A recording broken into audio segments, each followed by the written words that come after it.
What led to the recent war between Israel and Hamas? It's a story of decades-old tension, deep suffering, and a series of critical missteps on both sides. Let me break it down for you. On October 7, 2023, Hamas and other Palestinian militant groups launched a surprise attack on Israel. The scale was devastating. Over 1,000 people were killed, most of them civilians, and hundreds more were taken hostage.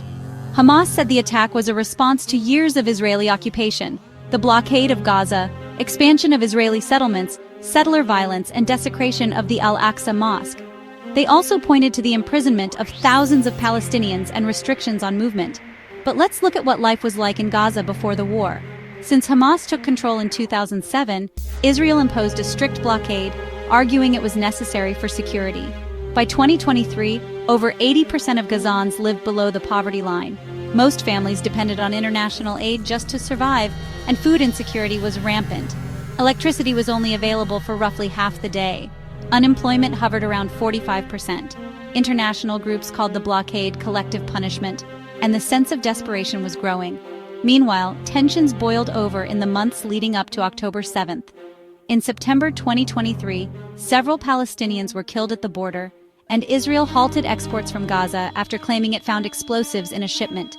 Hamas denied it, but put forces on high alert and conducted military exercises openly.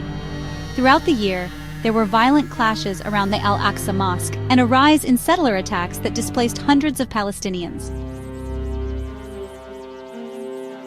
Israeli intelligence actually had Hamas's battle plans as far back as 2018, but they didn't see them as a real threat.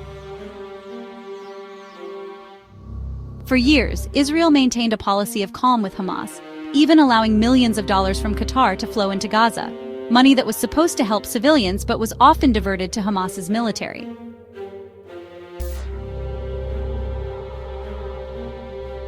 Inside Israel, political chaos was brewing. The government pushed for controversial legal reforms, leading to massive protests, even from military reservists.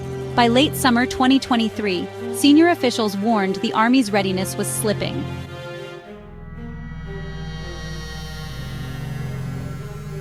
After the attack, an independent commission found Israeli policies had, in effect, strengthened Hamas and left the country unprepared for what happened. So, what led to the war?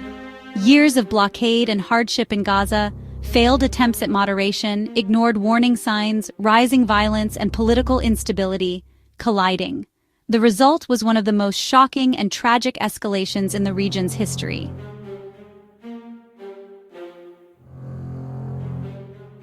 Understanding these layers doesn't make the pain any less real, but it does help us see why peace has been so hard to find.